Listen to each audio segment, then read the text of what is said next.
Okay बाजी, आप चढ़ो दरख्त पे, मैं आपकी पीछे से मदद करता हूँ और सहारा भी देता हूँ।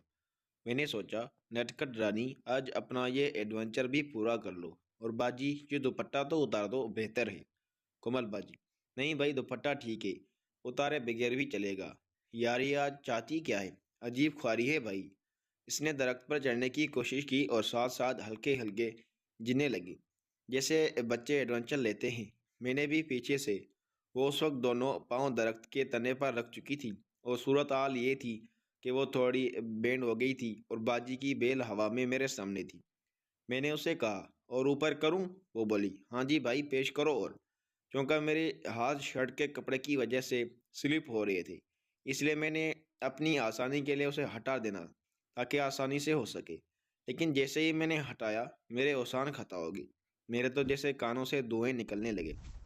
तो ये था सर पे, अगर अपनी भाईजान के लिए उठाते ही पता चला कि वहाँ पर तो अच्छा खासा बड़ा कट लगा है, वो भी एंड टारगेट पर। इतना बड़ा कट के बखूबी आइडिया हो रहा था कि ये कट लगा नहीं, लगाया गया है। और कट भी इतना बड़ा लगाया गया था कि अगर थोड़ा इधर उधर भी हो तो टारगेट वाज़ेह रहे। तभी बाजी ने मुझे मुस्कराकर देखा और बोली, कमान भैया, अभी से जान खत्म होगी क्या? थोड़ा जोर लगाओ ना। मैं सोचने लगा, हाँ बेना, जान तो ख़त्म होती है ना। दिल ने जो सारे वजूद का खून इकट्ठा करके दोस्त को सप्लाई कर दिया है। मैं, बाजी सच में बहुत वजन है आपका। मैं अपना पूरा जोर लगा रहा हूँ। मैं क्या चाहता था, यकीनन समझ तो वो भी अच्छे से रही थी, लिहाजा बोली, ओके भाई, जोर लगाते रहो, हार नहीं मानी थी। उसकी आवाज़ की टोन भी बदल सी गई थी। ये मीठा समंदर मेरे ऊपर ढांटे मार रहा था और बिलाशबा में सारी दुनिया से बेखबर होकर उससे पानी पीने लगा। बाजी ने खुद रद्दमल न दिया और वो बेखबर शैवर तोड़ने में मगन रही। मेरी हिम्मत बढ़ी और मैं लंबे लंबे घूंट भरने लगा। अम्मी अगर इस वक्त घर पे होती तो उस मंजर को देखकर तो खुशी हो जाती कि कैसे उसकी लाडली खानदान और शरीफ बेटी अपने गैरतमंद भाई को पानी पिला रही है। जब मैं एक हद से बढ़ा तो बाजी हल्की आवाज़ में सिर्फ इतना बोल भाई, भैया, मैं उस बात से बेखबर के उस पर क्या गुजर रही होगी। अपनी मनमानियों में मगन था और ऊपर को पेश करते हुए कहा, चलो शाबाश बाजी, आप चढ़ो, डोंट वरी, मैं नीचे ही खड़ा हूँ। कोमल बाजी, नहीं भैया प्लीज़, नीचे उतार दो, मुझसे नहीं चढ़ा जा रहा, मैं गिर जाऊंगी। बाजी मुश्किल से अल्फाज अदा कर रही थी। मैं, कमान बाजी, मैं हूं ना, कुछ नहीं होता। कोमल बाजी, उस्मान, सुना नहीं मैंने क्या कहा? बाजी ने पहली बार मेरा नाम लिया और वो भी इंतहाई गुस्से से। लेकिन मैं ऐसा अर्क था कि बाजी के गुस्से को बनावटी समझ रहा था। वैसे भी आज आर पार करने की कसम खाई थी मैंने, लिहाजा कुछ समझ ही नहीं आ रहा था। बाजी बाकायदा चिल्लाई, उतारो मुझे, उतारो मुझे, और साथ ही एक टांग उठाकर पीछे मेरे सीने पर भी मारी। अब जैसे ही एक झटके से मैं वापस हकीकत में आया। बाजी वाकई खूब नाराज थी। मैंने बाजी कोमल को एहतियात से नीचे उतारा। जब वो नीचे उतरी तो उसकी आंखों में आंसू भी थे और चेहरे पर गुस्सा भी। वो शिट, ये ठीक नहीं हुआ, कुछ तो गड़बड़ हो गई मुझसे। मुझे उस वक्त आइडिया नहीं था कि मैं क्या चोल मार बैठा हूँ। बाजी मुझे पीछे को धक्का देकर दौड़कर अंधी चली गई। मैं बाजी के पीछे पीछे, उसका रुख अपने कमरे की जानिब था। मैं उसके पीछे दौड़कर गया।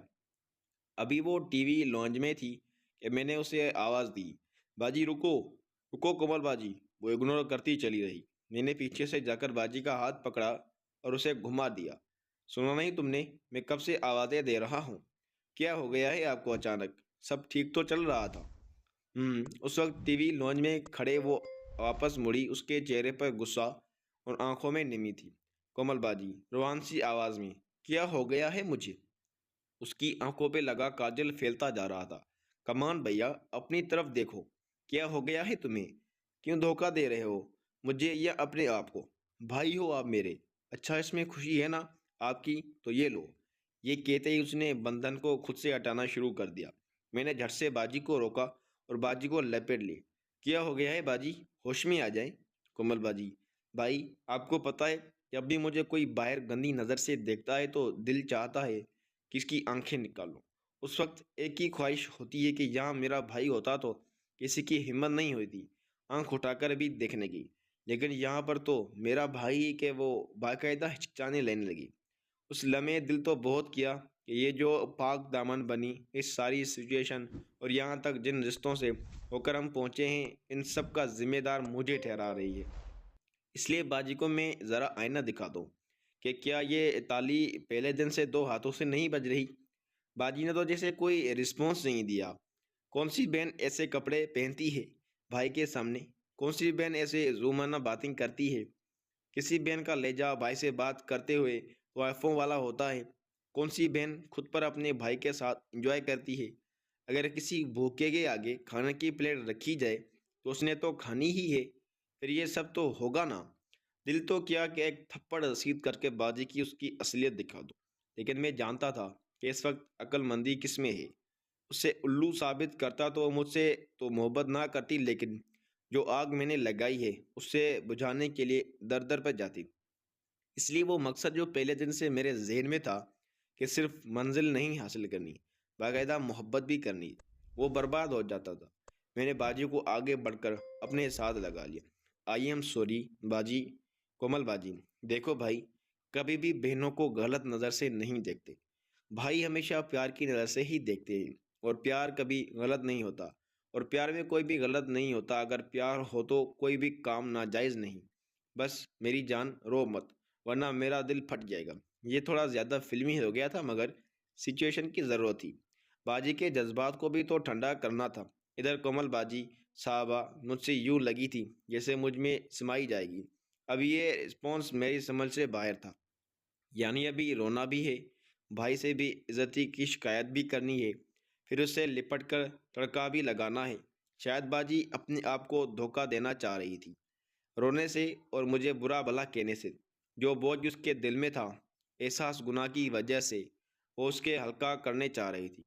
इसलिए ये उसकी एक तरह से कम्युनिकेशन स्टेज थी और सच पूछें तो मुझे खुशी थी कि ये सब हुआ। एक बार जब आप रोकर दिल का गुबार निकाल लेते हो, तो आप नॉर्मल महसूस करते हो और जब आप नॉर्मल महसूस करते हो, तो कुछ भी कर लेते हो। इसलिए अब यकीन था कि उसके बाद बाजी का दिमाग मुकम्मल राज़ी होगा और वो भी कभी भी नहीं पलटेगी।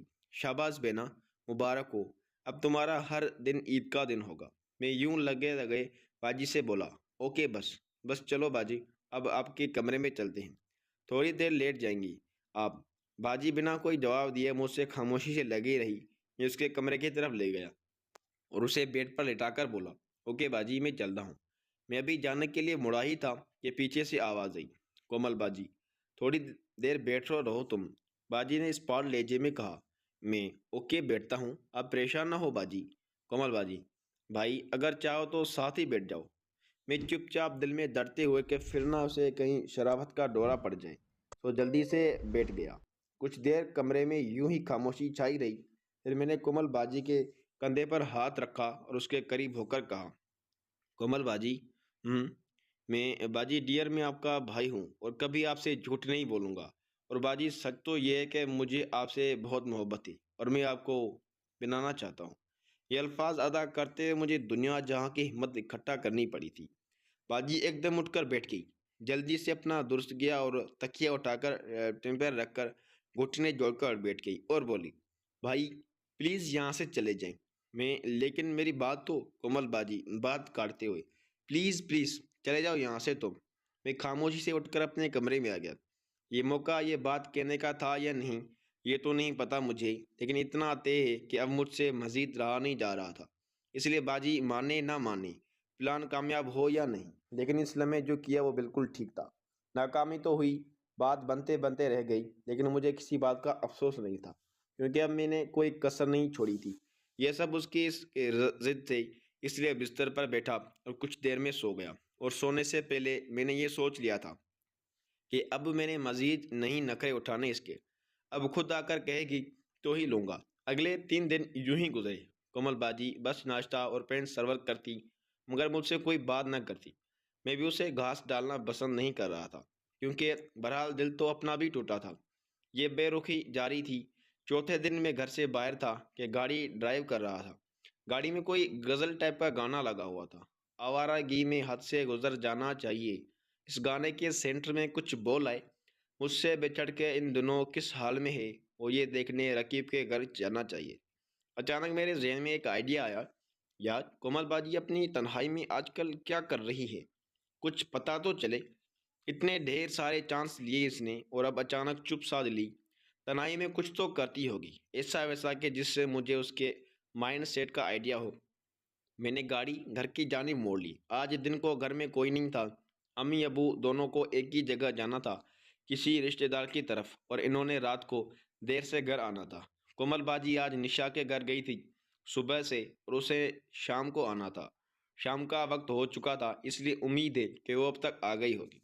फिर अगर घर को ताला ना लगा हुआ तो उसका मतलब है वो अंदर ही है। मैं ये सोचकर घर आया, बाहर से ताला तो नहीं लगा था, लिहाजा दीवार फैलाकर अंदर कूद गया।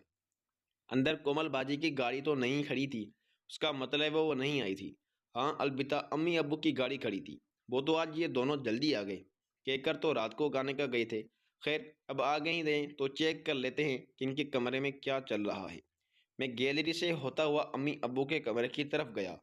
जिस तरह कोमल बाजी के कमरे में रोशनदान था जो घर के अंदर ही खुलता था, इसी तरह अम्मी अब्बू के कमरे में कोई एक रोशनदान था जो बाहर की जानिब था, और रोशनदान के साथ एक शीट भी बना था कि जिसके ऊपर स्प्लिट एसी का यूनिट रखा हुआ था। बाहर अंधेरा छा गया था, लिहाजा उसका मतलब है अगर मैं उस शीट पर चढ़कर अंदर झांकता तो अंदर वालों को मेरी मौजूदगी का आइडिया ना होता। मैं पहले दीवार पर चढ़ा और फिर वहां से किसी तरह करके शीट पर पहुंच गया। खुद को एडजस्ट किया और अंदर झांका। यूं तो अब तक जो कुछ हुआ वो प्लान के मुताबिक था, काफ़ी हद तक, और मुझे कोई खास बाय चांस नहीं मिला। लेकिन ये मेरी किस्मत थी कि आज अंदर उस टाइम माहौल बना हुआ था, और मैं शायद थोड़ा लेट हो गया था क्योंकि शो मिडिल में पहुंचा हुआ लग रहा था। अंदर अम्मी बेड पे थी, और दोस्तों मज़ीद देखें किस्त नंबर 15 में। अगर आपको ये वीडियो अच्छी लगी तो वीडियो को लाइक और हमारे चैनल को सब्सक्राइब लाजमी कर दें, साथ ही लगी बेल आइकन को भी प्रेस कर दें ताकि मज़ीद वीडियोज़ की नोटिफिकेशन आपको बर वक्त और आसानी के साथ मिलती रहें। Thank you for watching. Allah हाफिज़।